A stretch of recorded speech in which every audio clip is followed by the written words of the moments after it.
So we start that sort of size, and we're going to drift it. And I'm going to do the drifting as if I'm the cameraman. Right. And action.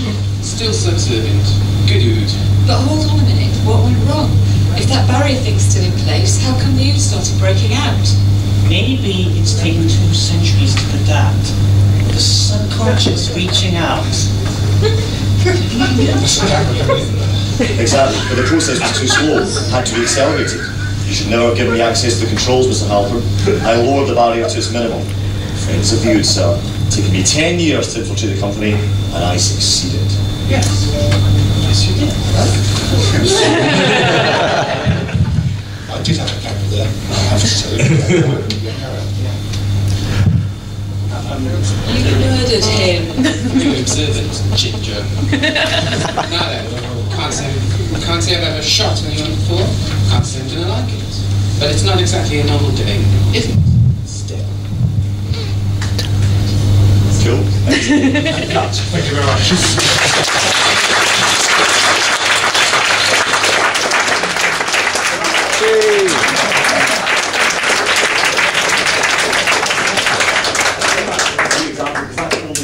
One take on 2 reactors there. I would then do a big close-up on Dot and a big close-up on John. I love to keep the camera moving all the time. If the camera's not moving, you guys are. Just to keep it alive, so that when you do scenes where it's just people talking, or there's a very still moment, or a very silent, quiet, little twilight moment, that moment can be stilled by the camera and by the artist. That pays off, and everything else around it is moving. It's electric. It's cool movies, so let's have big moving. Everything's moving. So even though I'm going to take a close up, I don't do this all the time, but most of the time I will do a little move, so it's just a line. So the camera's slowly moving on. And a lot of the time, as an actor, you won't see him. The camera's right there, but you've got to look off the camera off the side. Yes, but you can hardly see the artist you're talking to. But that's what you use your rehearsal for. If you get a chance to rehearse, which doesn't happen often, if you get a chance to rehearse, at least you know what what your reactions are, what he's done, and then you've got to just. Am I right? You can say, because I think that's. Yeah, well, Terry, you can direct it like this. Sorry? Terry can direct it by yourself as well. So, yes, but he's got a lot of stories on TV otherwise. Saying anything, we'll leave that to you. That's a great. We're going to have to keep that bit short. That's a great example. Thanks very much for your story.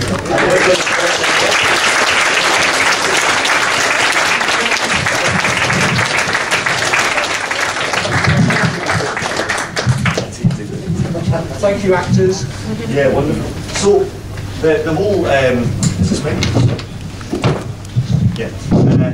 Oh no, mine's right. It's this behind you. What do you want, the clipboard? The mine's right.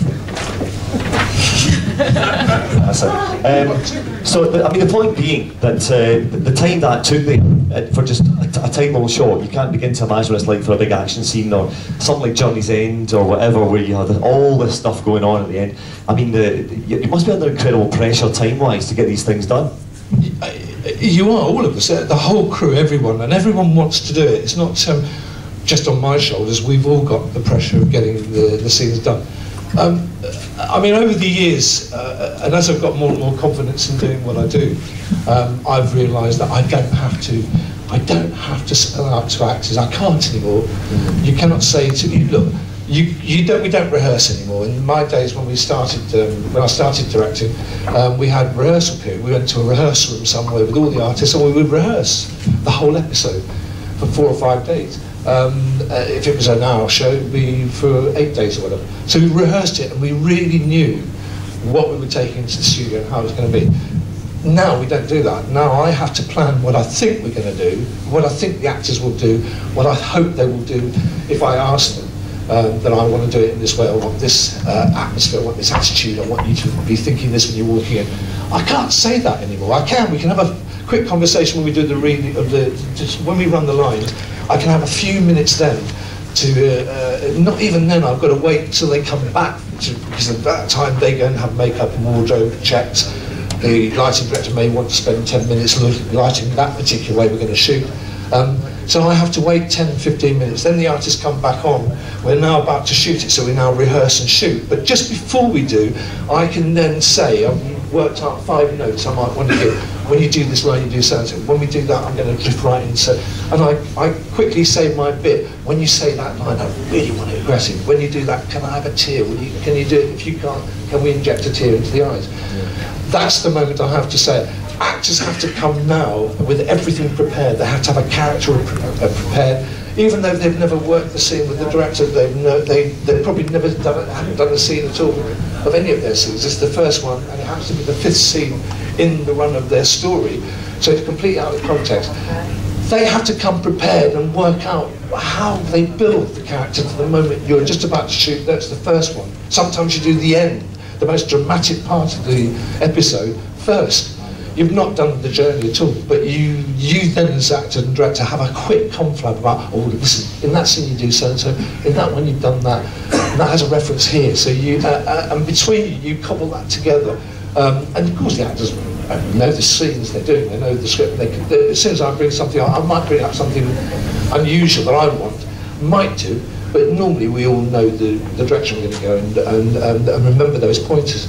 And then off we go, and that's how we put it together. You do not have, you won't ever see, at least I don't think so, and certainly not on Doctor Who terms, a director spending hours rehearsing. It just doesn't happen. It won't happen.